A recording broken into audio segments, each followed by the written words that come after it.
Bismillahirrahmanirrahim. Assalamualaikum warahmatullahi wabarakatuh.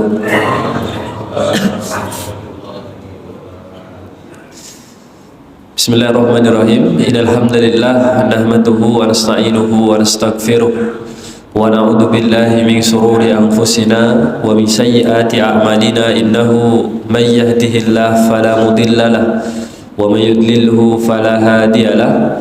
Asyhadu an la ilaha illallah wa asyhadu anna Muhammadan abduhu wa nabiyuhu wa rasuluh alladzi la nabiyya wa la rasula ba'dah. Qala Allah tabaraka wa ta'ala fil Qur'anil Karim, ya ayyuhalladzina amanu taqullaha haqqa tuqatih wa la tamutunna illa wa antum muslimun. Wa qala ya ayyuhan nasu taqu rabbakumul ladzi khalaqakum min nafsin wahidah wa khalaqa minha zawjaha wa batha minhuma rijalan katsiran wa nisaa wattaqullaha alladzi tasaaluna bihi wal arham innallaha kana 'alaikum raqiba. Wa qala nabiyuna Muhammad sallallahu alaihi wasallam fi hadithihi, ittaqillaha haitsuma kunta wa atbi'i sayyi'atal hasanata tamhuha wa khaliqin nasa bihulukin hasanin. Amma ba'd, alhamdulillah Bapak Ibu yang insyaallah dirahmati oleh Allah Subhanahu wa taala. Marilah senantiasa kita bersyukur kepada Allah, karena Allah lah zat yang telah memberikan banyak sekali kebaikan kepada kita.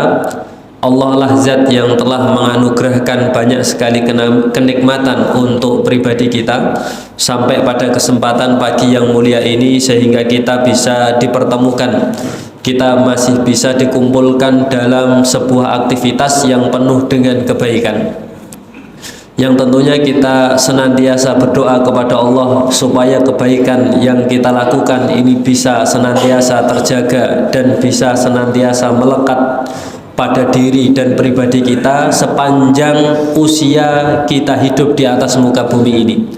Jadi semoga sepanjang umur kita, sepanjang kehidupan kita, ini tidak pernah jauh dari yang namanya kebaikan, Bapak Ibu sekalian. Karena memang umur ini menjadi salah satu yang nanti akan dimintai pertanggungjawaban di hadapan Allah Subhanahu wa taala. Sebagaimana apa yang disabdakan oleh Rasulullah sallallahu alaihi wasallam, an umurihi fima afna, umurnya dari usianya untuk apa ia gunakan. Nah, ini ternyata menjadi salah satu yang akan dimintai pertanggungjawaban, Bapak Ibu sekalian. Jadi usia yang Allah titipkan kepada kita, umur yang kita miliki sampai kita dipanggil oleh Allah, itu akan menjadi salah satu yang dimintai pertanggungjawaban di hadapan Allah.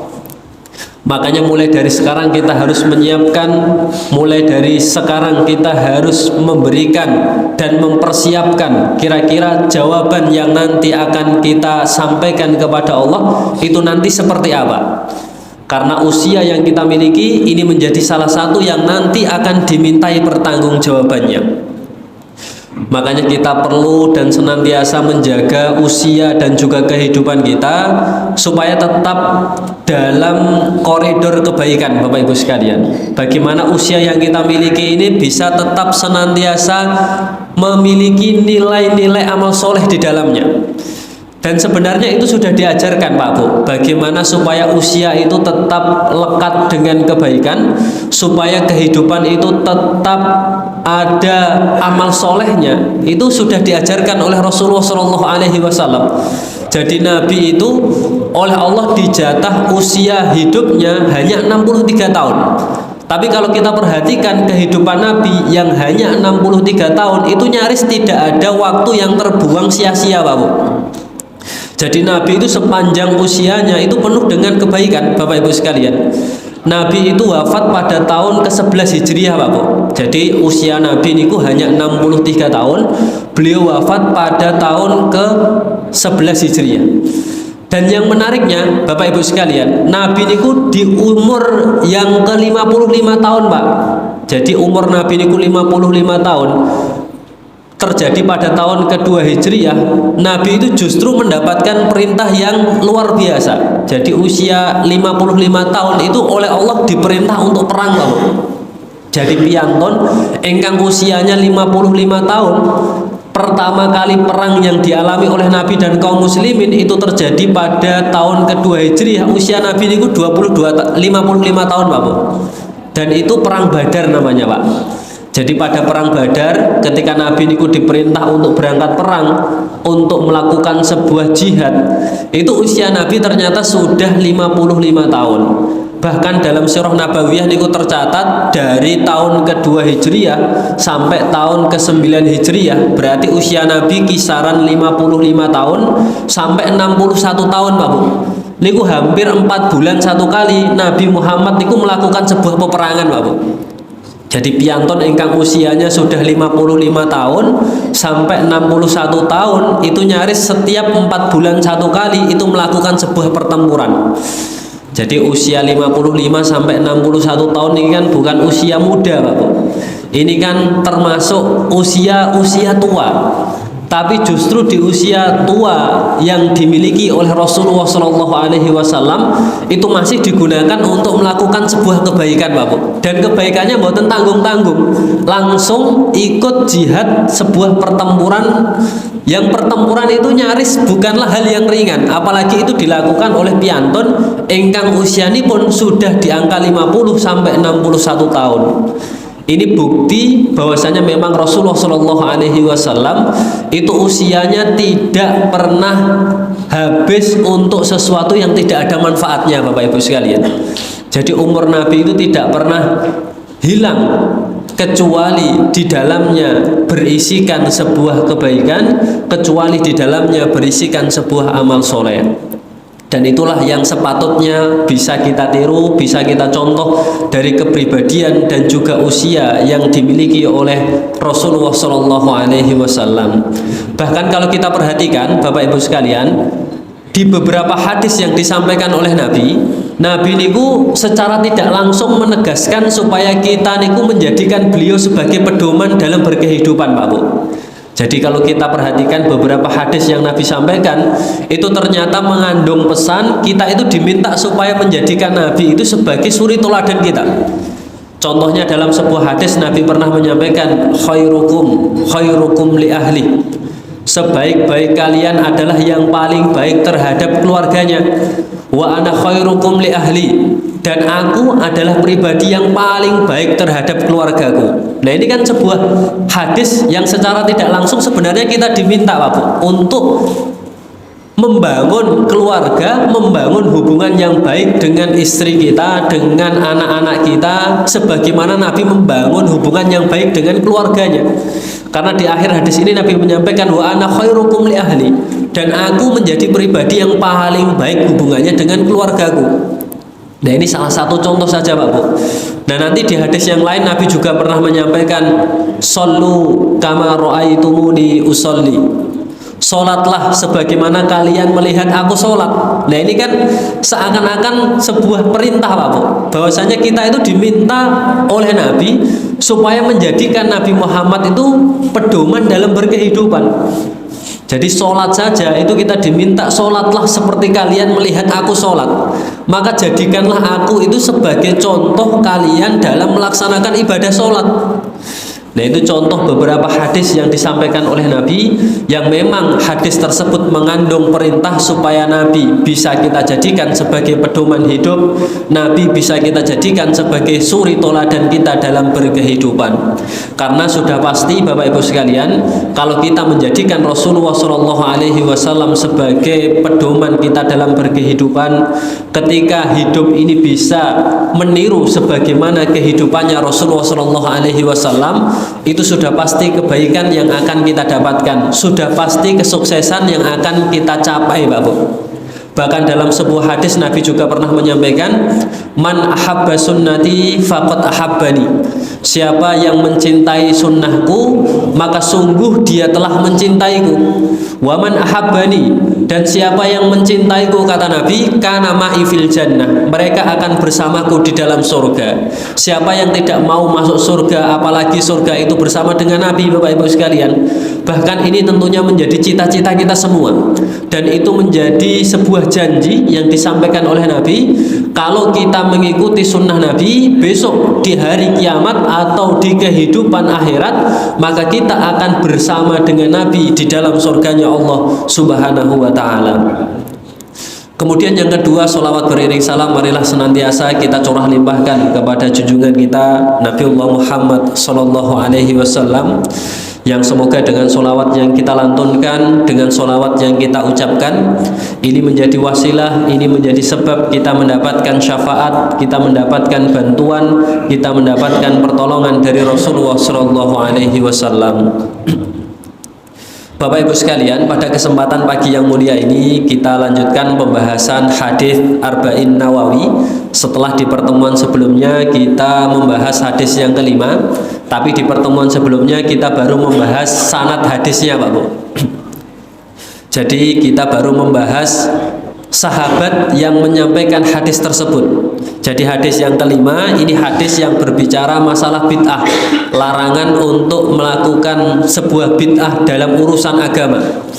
Dan hadis itu kemarin sudah kita bahas, sanadnya disampaikan oleh Ummul Mukminin, oleh ibunda kita semua, oleh salah satu istri Nabi, namanya adalah Ibunda Aisyah radhiyallahu anha. Setelah di pertemuan kemarin sudah kita bahas kurang lebih cukup detail terkait dengan karakteristik, kemudian keutamaan, serta apa saja kebaikan yang melekat pada diri Ibunda Aisyah radhiyallahu anha, seorang pribadi yang menyampaikan hadis yang akan kita bahas pada kesempatan pagi hari ini.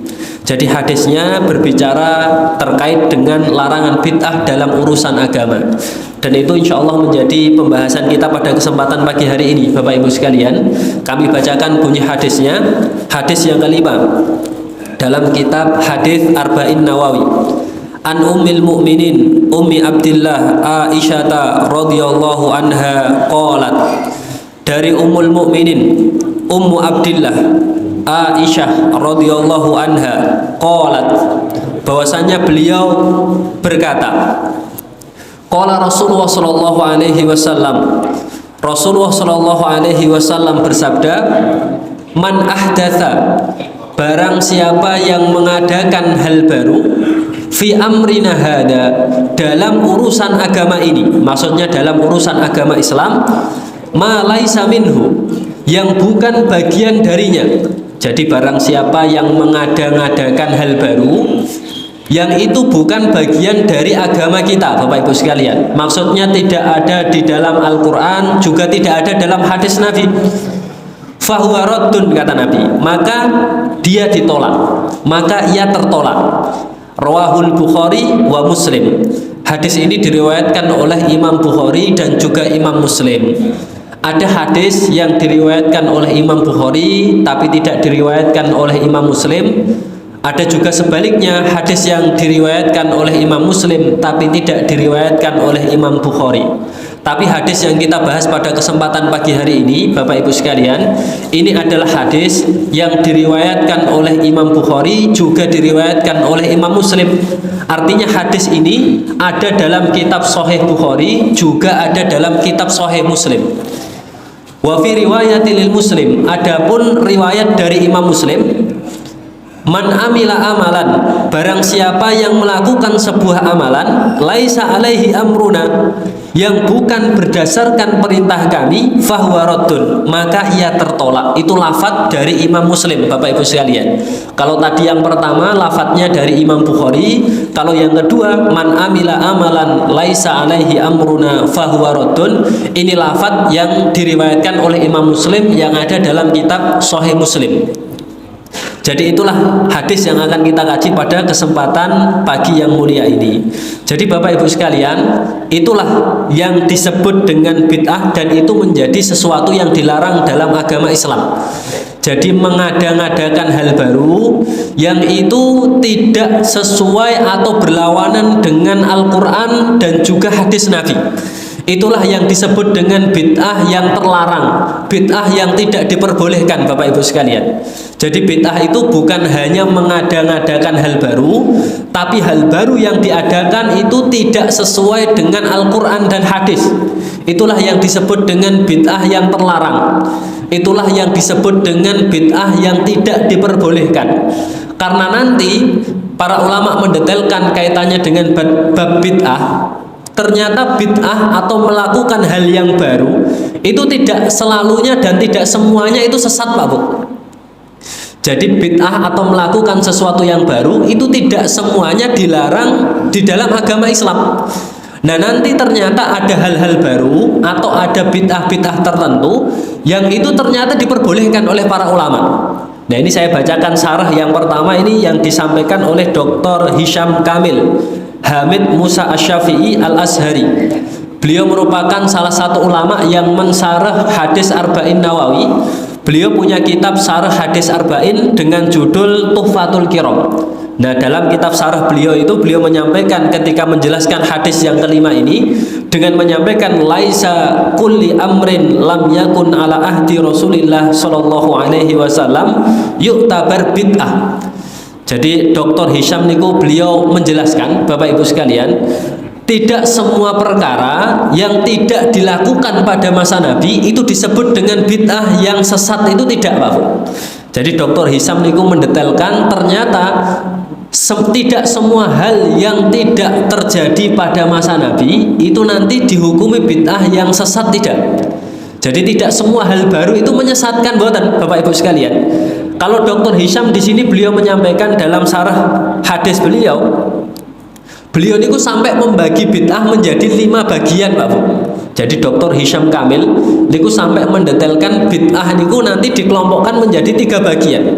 Beliau menyampaikan yang pertama dalam kitab syarahnya, bid'ah itu ada yang disebut dengan bid'atun wajibah, bid'ah yang sifatnya wajib. Nah, contohnya apa bid'ah yang sifatnya wajib? Bid'ah yang sifatnya wajib kata beliau contohnya jam'ul Quran. Jam'ul Quran atau menghimpun Al-Quran menjadi satu mushaf. Ini kan sebenarnya hal baru, Pak Bu, yang tidak ada pada masa Nabi. Jadi kalau masa Nabi, Al-Quran itu masih ditulis dalam beberapa bentuk. Dan Al-Quran itu juga ditulis tidak hanya di dalam satu pangapunten, tidak hanya dalam satu bagian. Bahkan Al-Quran itu tersebar di mana-mana. Ada yang ditulis di atas pelepah kurma, ada yang ditulis di atas kulit, bahkan beberapa itu ada yang ditulis di atas batu. Jadi pada masa Nabi Al-Quran itu terpencar di mana-mana. Maka kemudian pada masa sahabat Nabi setelah Nabi wafat, karena ketika Nabi wafat kemudian pada masanya Abu Bakar As-Siddiq itu sudah mulai banyak sekali para hufat, para penghafal Al-Quran yang mulai syahid, Bapak Ibu sekalian. Bahkan pada masa Abu Bakar ketika memerangi nabi palsu yang namanya Musailamah Al-Kadzab, niku banyak sekali para sahabat-sahabat yang menguasai Al-Quran, yang menghafal Al-Quran itu mulai syahid, mulai meninggal, mulai wafat. Makanya kemudian para sahabat Nabi ini mulai berpikir, karena berkurangnya, karena mulai habisnya para penghafal Al-Quran, pribadi-pribadi yang menguasai Al-Quran, akhirnya para sahabat ini berinisiatif dan beristihad. Kalau seandainya Al-Quran ini tidak segera dibukukan, tidak segera disatukan, maka Al-Quran ini akan sulit untuk nanti bisa ditemukan dan dicari, Bapak Ibu sekalian. Makanya atas inisiatif beberapa para sahabat, setelah Nabi wafat, setelah wafatnya para hufat, setelah wafatnya para penghafal Al-Quran, maka para sahabat kemudian mengumpulkan Al-Quran menjadi satu mushaf yang disebut dengan Jam'ul Quran, yang kemudian dikembangkan sampai kepada kita hari ini. Jumlahnya ada 30 juz. Itu terjadi setelah zaman Nabi, Pak Bu. Jadi pada zaman Nabi Al-Quran itu tidak sebagaimana Al-Quran kita saat ini. Juga jumlahnya tidak sejumlah 30 juz sebagaimana yang kita baca saat ini. Jumlahnya lengkap seperti itu, tapi pada masa Nabi itu nggak ada juz 1, juz 2, juz 3 niku mboten enten. Jadi juz 1, juz 2, juz 3, kemudian mushafnya dikumpulkan menjadi satu. Yang paling familiar itu mushaf Utsmani. Itu terjadi setelah Nabi wafat. Dan bukan berarti ketika seseorang itu menghimpun Al-Quran, menyatukan Al-Quran, kemudian menghimpun Al-Quran ini menjadi bid'ah yang sesat, kan boten, Bapak Ibu sekalian. Jadi jam'ul Quran ini menjadi sebuah hal yang baru yang dilakukan, dan itu tidak ada pada masa Nabi, Bapak. Kata Dr. Hisham Kamil, itu memang hal baru, tapi hal baru yang sifatnya wajib, yang sifatnya ditekankan. Kenapa? Karena kalau Al-Quran itu tidak dikumpulkan, Al-Quran itu tidak disatukan, nanti orang-orang itu akan kesulitan untuk mengkaji Al-Quran.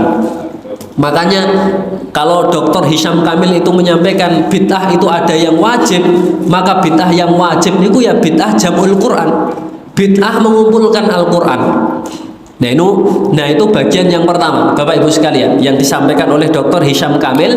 Bid'ah itu ada 5. Yang pertama kata beliau, bid'atun wajibah, bid'ah yang sifatnya wajib. Contohnya adalah bid'ah jam'ul Quran, menghimpun atau menyatukan Al-Quran. Kemudian yang kedua kata beliau, ada bid'ah lagi namanya bid'atun mustahabbah, bid'ah yang sifatnya anjuran, Pak Bu. Jadi kata Dr. Hisham, kalau yang pertama tadi ada bid'ah yang sifatnya wajibah, yang kedua ini ada bid'ah yang sifatnya mustahabbah, anjuran. Contohnya apa? Contohnya kata beliau di dalam syarahnya Binaul Madaris wal Ma'ahid. Bid'ah atau hal baru yang sifatnya anjuran adalah binaul madaris, seperti membangun sekolah-sekolah, wal ma'ahid, kemudian membangun pesantren-pesantren. Ini kan merupakan hal baru, Pak Bu. Kenapa? Karena pada zaman Nabi mboten enten. Nabi ketika beliau hidup niku mboten enten sekolah, Pak Bu. Mboten enten pesantren niku mboten enten. Jadi sekolah-sekolah, kemudian pesantren-pesantren yang berkembang sampai pada zaman kita saat ini merupakan hal baru, Pak Bu. Ini merupakan sesuatu yang tidak ada pada masa Nabi. Tapi apakah kemudian ketika dibangun sekolah-sekolah, membangun pesantren-pesantren ini menjadi bid'ah yang menyesatkan? Kan boten. Ini memang hal baru, tapi kata Dr. Hisham Kamil, ini merupakan hal baru yang sifatnya mustahabah, yang sifatnya anjuran. Kenapa dianjurkan?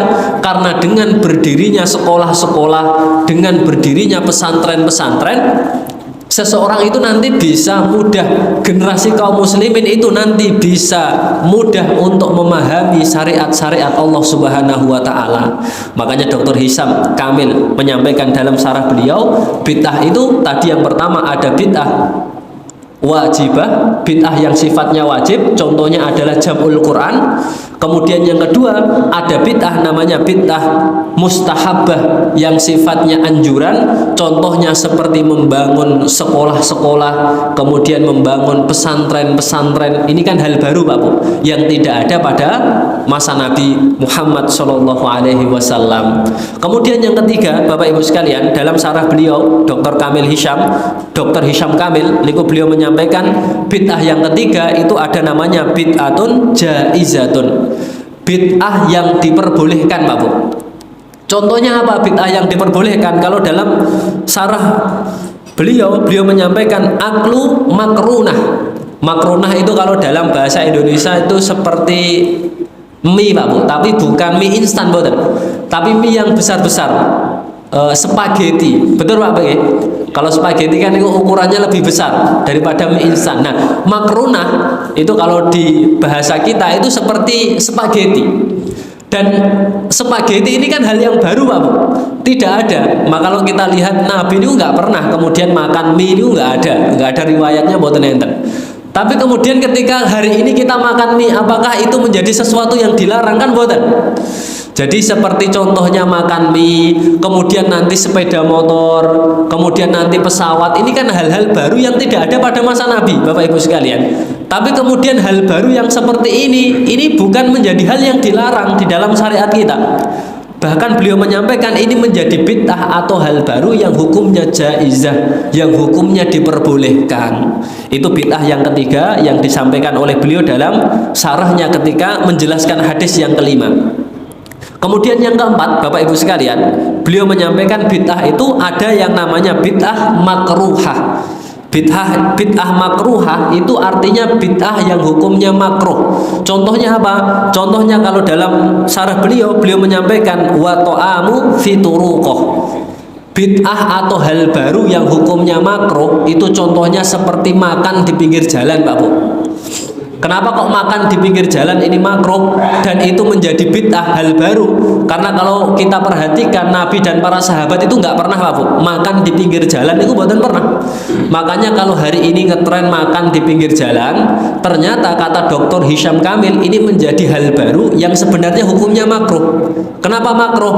Karena kalau makan di pinggir jalan itu potensinya dua, Pak Bu. Satu, ganggu orang lewat.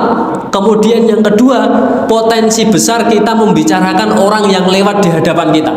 Makanya makan di pinggir jalan itu hukumnya makruh sebenarnya. Karena tadi, satu, mengganggu jalan orang lain. Kemudian yang kedua, berpotensi untuk ngomong ke orang yang lewat di hadapan kita, Pak Bu.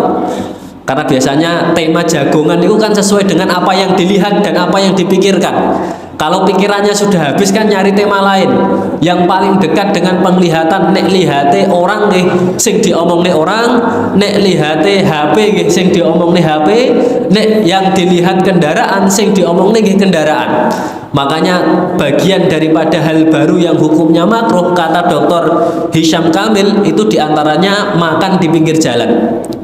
Tapi kalau seandainya kita makan di pinggir jalan bisa aman daripada tidak ganggu orang lain, kemudian tidak membicarakan orang lain. Nah, ini boleh-boleh saja Bapak Ibu sekalian. Tapi kalau makan di pinggir jalan kok justru mengganggu kenyamanan orang lain, kemudian berpotensi untuk membicarakan orang lain, nah baiknya tidak makan di pinggir jalan.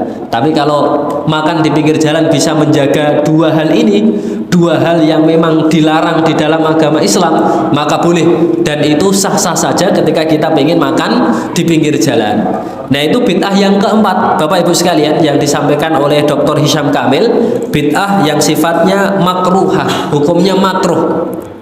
Dan yang terakhir, dan ini yang tidak diperbolehkan Bapak Ibu sekalian, bid'ah yang dilarang, kata beliau ada bid'ah namanya bid'atun muharramah, bid'ah yang sifatnya haram. Contohnya apa bid'ah yang sifatnya haram? Beliau menyampaikan dalam kitab syarahnya, bid'ah yang hukumnya muharramah itu seperti ru'yatu aflam al-jinsiyah, melihat film-film, mohon maaf, porno. Ini kan sesuatu yang baru, Pak. Karena zaman Nabi boten enten.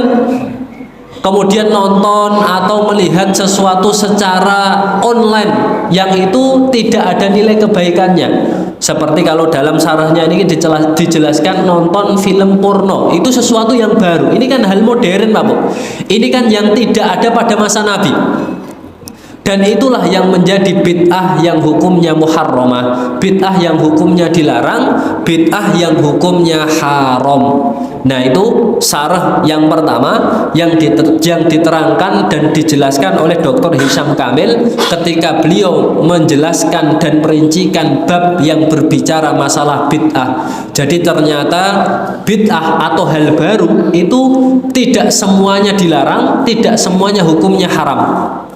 Bahkan Dr. Hisham Kamil itu sampai mendetailkan bid'ah itu terbagi menjadi 5 bagian tadi, Pak Bu.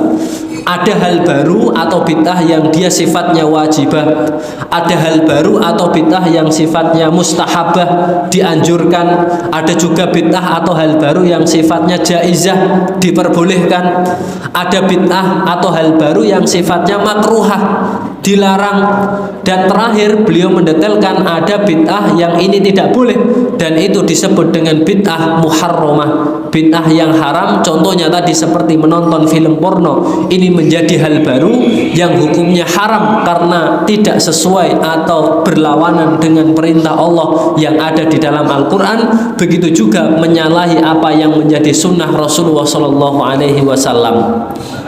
Jadi itu syarah yang dijelaskan oleh Dr. Hisham Kamil, Bapak Ibu sekalian. Jadi bid'ah itu kata beliau dibagi sampai menjadi 5 bagian. Dan nanti kalau kita perhatikan Bapak Ibu sekalian, ulama-ulama yang lain itu nanti ada lagi yang membaginya dengan pembagian yang lebih sederhana, Pak Bu. Contohnya seperti Imam Nawawi dan Imam Ibnu Hajar al-Asqalani. Nah, kata Imam Nawawi dan Imam Ibnu Hajar al-Asqalani ini nanti beliau membagi bid'ah dengan bagian yang lebih sederhana. Beliau Imam Nawawi dan Imam Ibnu Hajar Al-Asqalani itu membagi bid'ah menjadi dua bagian. Dan saya rasa mungkin ini yang cukup familiar kalau di kita. Jadi bid'ah itu kalau kata Imam Nawawi, satu ada bid'ah hasanah, yang kedua ada bid'ah dolalah. Jadi kalau panjenengan pernah mendengar istilah bid'ah hasanah, ini istilah yang diungkapkan dan disampaikan oleh Imam Nawawi dan Imam Ibnu Hajar Al-Asqalani, Bapak. Dan ternyata kalau kita perhatikan ulama-ulama itu punya istilah yang berbeda-beda, Pak, terkait dengan masalah bid'ah. Kalau Imam Nawawi dan Imam Ibnu Hajar tadi punya istilah bid'ah hasanah, nanti ada syekh namanya Syekh Husain Al-Arfat. Beliau punya istilah lain. Beliau istilahnya sunnah hasanah. Jadi bukan bid'ah hasanah tapi sunnah hasanah. Imam Syafi'i nanti punya istilah lagi, Pak Bu. Istilahnya berbeda lagi. Kalau kata Imam Syafi'i, bid'ah al-bid'atu bid'atani. Bid'ah itu ada dua, kata Imam Syafi'i. Yang pertama, idza wafaqati syariah, idza wafaqati sunnah, fa bid'atu hudan. Kalau ada hal baru yang itu sesuai dengan syariat, sesuai dengan sunnah, fa bid'atu hudan, maka bid'ah itu disebut dengan bid'ah hudan. Jadi istilahnya Imam Syafi'i ini bid'ah hudan. Kalau Imam Nawawi dan Imam Ibnu Hajar Al-Asqalani tadi bid'ah hasanah. Kalau Syekh Husain Al-Arfat itu istilahnya sunnah hasanah. Kalau Imam Syafi'i istilahnya beda lagi, bid'ah hudan. Nah, ini istilahnya Imam Syafi'i, Bapak Ibu sekalian. Syaratnya apa bid'ah hudan? Syaratnya dia sesuai dengan syariat, sesuai dengan sunnah. Kemudian Imam Syafi'i juga menyampaikan yang kedua, bid'ah yang kedua, idza ghalafati sunnah, jika menyelisihi sunnah, menyelisihi syariat, fa bid'atun madmumah, maka bid'ah itu disebut dengan bid'ah madmumah, bid'ah yang tercela. Itu kata Imam Syafi'i. Jadi sebenarnya Bapak Ibu sekalian, terkait dengan masalah bid'ah, para ulama itu memiliki istilah yang berbeda-beda. Kalau kita lihat yang berbeda ini namung istilahnya, Pak Bu. Ada bid'ah hasanah, ada bid'ah hudan, kemudian ada sunnah hasanah. Ini kan istilah-istilah yang berbeda, Pak Bu. Tapi kalau kita perhatikan sebenarnya perbuatannya sama, Pak. Jadi yang menjadi pembeda itu hanya istilahnya, tapi perbuatannya sama. Bid'ah hasanah, sunnah hasanah, kemudian bid'ah huda, itu secara perbuatan sama. Sama-sama melakukan hal baru, tapi hal baru itu sesuai dengan tuntunan syariat, sesuai dengan tuntunan sunnah yang diajarkan oleh Nabi. Kesamaannya di situ, Bapak Ibu sekalian. Hanya berbeda istilah saja yang diungkapkan oleh para ulama. Sehingga ini yang kemudian menjadikan kita harusnya paham, ternyata tidak semua bid'ah, tidak semua hal baru itu oleh syariat dilarang, itu oleh agama tidak diperbolehkan. Jadi tidak semua bid'ah itu dolalah, mboten Pak Bu. Tidak semua bid'ah itu madmumah, mboten. Tidak semua bid'ah itu sifatnya muharramah, mboten. Jadi kalau kita lihat dari ungkapan para ulama, bid'ah itu ya ternyata ada bid'ah yang hasanah, ada bid'ah yang sifatnya hudan. Bahkan kata Dr. Hisham Kamil tadi, bid'ah itu ada yang namanya bid'ah wajibah, bid'ah mustahabah, bid'ah jaizah, bid'ah makruhah. Ini kan sebuah istilah-istilah yang diungkapkan dan disampaikan serta didetailkan oleh para ulama. Ternyata bid'ah itu tidak semuanya dolalah. Syaratnya bid'ah yang diperbolehkan sesuai dengan apa yang disampaikan oleh Imam Syafi'i, idza wafaqati sunnah, idza wafaqati syariah. Jadi harus sesuai dengan apa yang ada di dalam Al-Quran, tidak menyelisihi sunnah Nabi. Itulah hal-hal baru yang diperbolehkan di dalam agama Islam. Tapi kalau seandainya hal baru itu merupakan sesuatu yang berlawanan dengan ayat Al-Quran, juga berlawanan dengan sunnah Nabi, maka hal baru yang seperti itulah Bapak Ibu sekalian yang tidak diperbolehkan di dalam agama Islam. Hal baru di dalam hadis Nabi, man ahdatha fi amrina hada ma laisa minhu fahuwa raddun. Hal baru yang tidak sesuai dengan syariat Allah dan juga sunnah Rasulullah, fahuwa raddun, maka hal baru seperti itulah yang sifatnya tertolak, yang nanti sifatnya tidak diterima oleh Allah Subhanahu wa taala. Nah, itu kaitannya dengan masalah bid'ah Bapak Ibu sekalian yang didetailkan dan dijelaskan oleh para ulama. Jadi ternyata, saya ulangi sekali lagi Bapak Ibu sekalian, tidak semua bid'ah, tidak semua hal baru itu nanti sifatnya dolalah, sifatnya muharramah, sifatnya madmumah, sifatnya terlarang, sifatnya tercela, tidak Pak Bu. Ada bid'ah-bid'ah, ada hal-hal baru yang itu nanti oleh para ulama bahkan diperbolehkan, bahkan dianjurkan. Syaratnya hal baru yang diperbolehkan, kata Imam Syafi'i, kata sebagian ulama, idza wafaqatis sunnah, syaratnya harus ada atau harus sesuai dengan dalil sunnah, sesuai dengan dalil ayat Al-Quran. Itu syarat hal baru yang diperbolehkan dalam urusan agama kita. Hal baru yang tidak diperbolehkan atau bid'ah yang dilarang, itu ketika bid'ah tersebut menyelisihi, tidak sesuai dengan ayat Al-Quran, juga tidak sesuai dengan tuntunan yang diajarkan oleh Rasulullah SAW. Yang paling jelas itu Bapak Ibu sekalian, hal baru yang hukumnya sesat itu seperti apa yang dilakukan oleh orang-orang Syiah. Orang-orang Syiah itu punya tradisi, yang tradisi itu tidak sesuai atau tidak memiliki dalil ayat maupun dalil sunnahnya. Seperti apa? Seperti di hari Asyura, Pak Bu. Jadi kalau orang Syiah itu punya tradisi yang mereka anggap tradisi itu sesuai dengan tuntunan dan sesuai dengan Islam. Tradisi itu apa? Tradisi itu mereka di hari Asyura, orang-orang Syiah itu punya kebiasaan untuk melukai diri mereka sendiri. Bahkan mereka beranggapan semakin parah lukanya, maka akan semakin dekat kemuliaan serta kedudukannya setara dengan Husain, cucu Nabi. Nah, ini kan sebuah pemahaman yang keluar tidak sesuai dengan tuntunan syariat Islam. Jadi tidak punya naungan dalil Al-Quran maupun naungan dalil sunnahnya Bapak Ibu sekalian.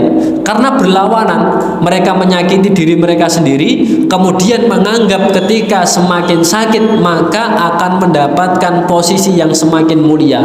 Nah, ini sebuah bid'ah yang dilarang Pak Bu.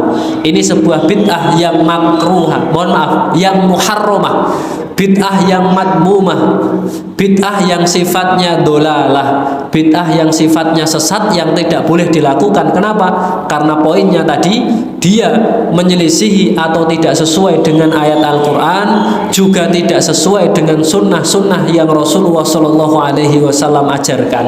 Jadi poinnya yang harus kita pahami, bid'ah yang diperbolehkan itu syaratnya harus punya naungan dalil syariat maupun punya naungan dalil sunnah. Itu syarat bid'ah yang diperbolehkan.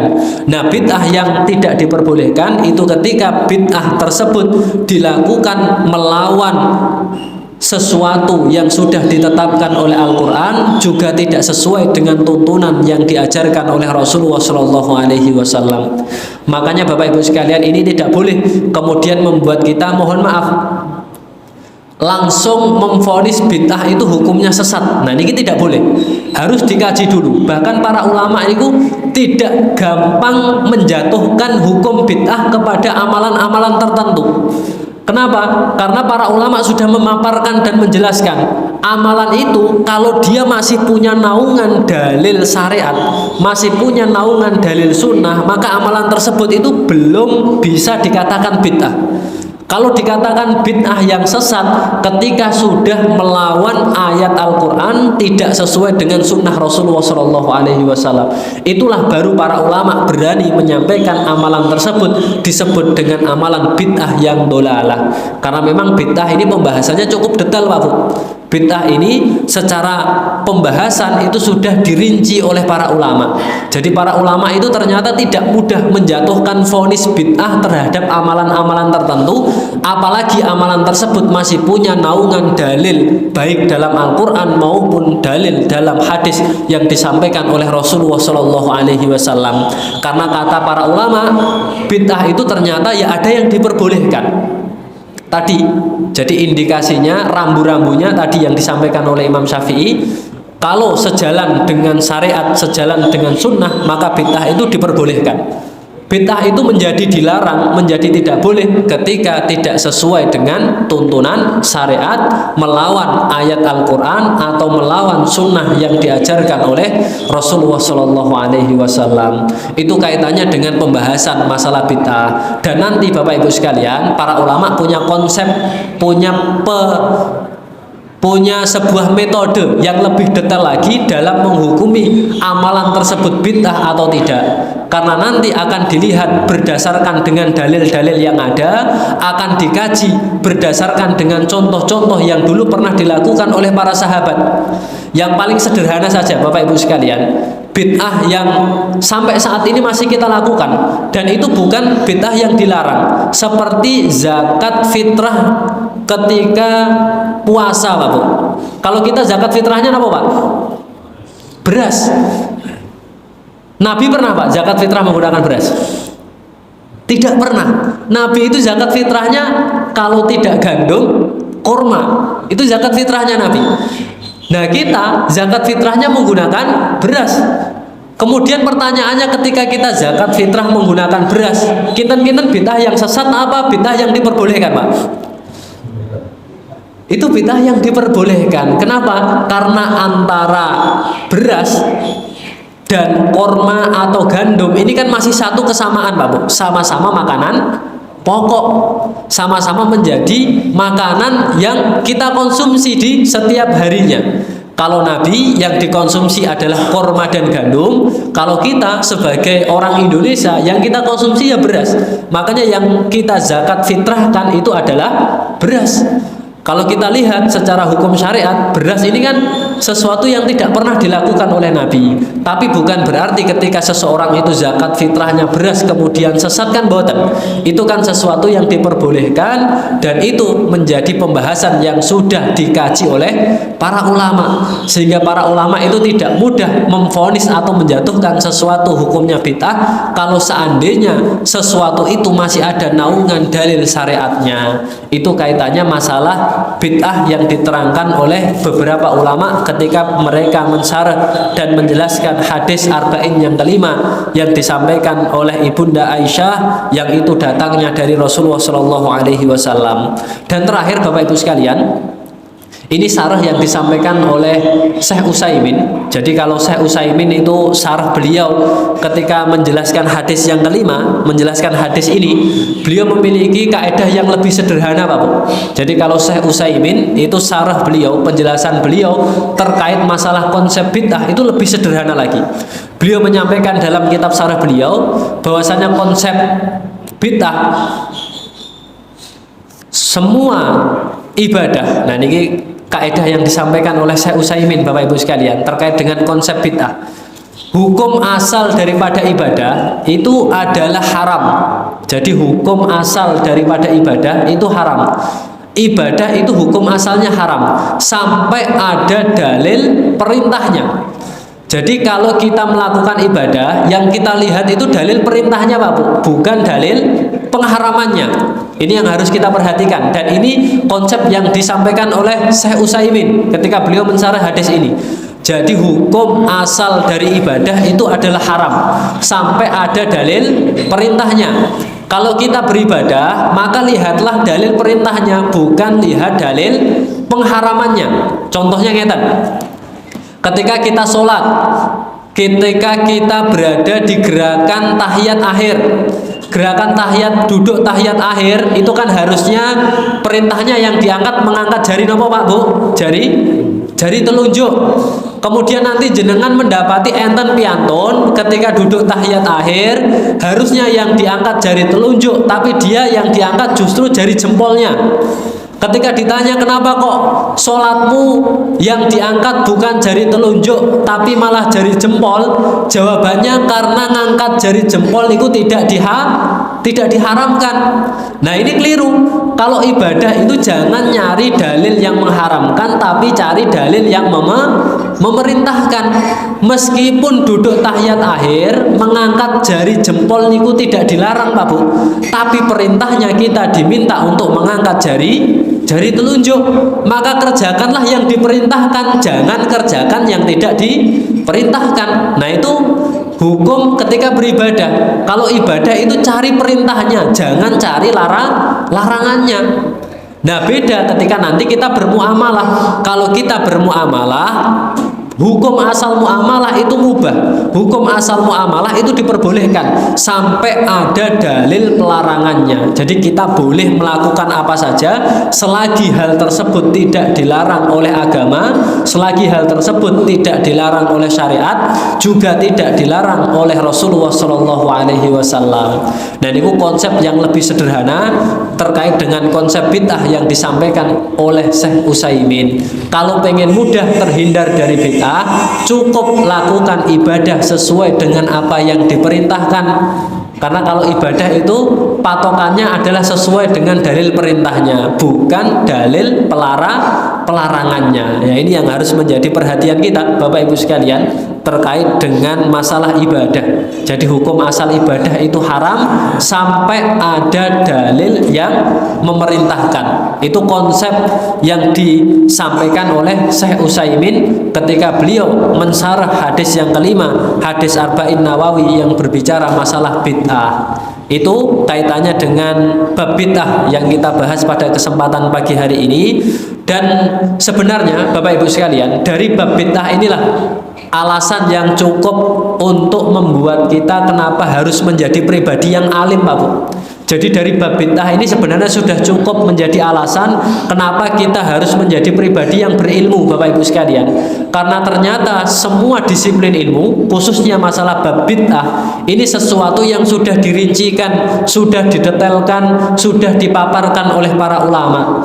Makanya ketika seseorang itu pangapunten tidak memahami secara mendetail, tidak memahami secara menyeluruh, tidak memahami secara jelas, maka mereka akan salah dalam memahami, khususnya dalam masalah bab bid'ah. Kalau hanya sebatas memahami bid'ah di awal-awal saja, hanya sebatas di pengertian saja, nah ini nanti jatuhnya akan keliru dalam memahami konsep bid'ah. Karena ternyata bid'ah ini menjadi sesuatu yang sudah dijelaskan, sesuatu yang sudah dirincikan oleh para ulama. Kalau kita tidak membahas secara rinci, kalau kita tidak membahas secara detail, kita berpotensi untuk salah dalam memahami maksud daripada bid'ah, dan kesalahan kita itu nanti bisa merugikan orang lain, Bapak Ibu sekalian. Makanya khususnya dalam masalah bid'ah, kita harus mengkaji dan membahasnya secara detail supaya kita tidak keliru dalam memahami, juga tidak menyalahkan orang lain atau merugikan orang lain. Mungkin itu Bapak Ibu sekalian yang dapat kami sampaikan pada kesempatan pagi yang mulia ini terkait dengan hadis yang kelima yang berbicara masalah larangan bid'ah. Jadi intinya bid'ah yang dilarang di dalam agama Islam itu bid'ah yang tidak sesuai dengan ayat Al-Quran, bid'ah yang tidak sesuai dengan sunnah yang diajarkan oleh Rasulullah Shallallahu Alaihi Wasallam. Semoga apa yang kita kaji pada kesempatan pagi hari ini bisa mendatangkan kebaikan, bisa menghadirkan kemanfaatan, khususnya untuk diri saya pribadi dan umumnya untuk Bapak Ibu yang hadir pada pagi yang mulia ini. Wallahu ta'ala alam, kurang dan lebihnya kami mohon maaf. Wassalamualaikum warahmatullahi wabarakatuh.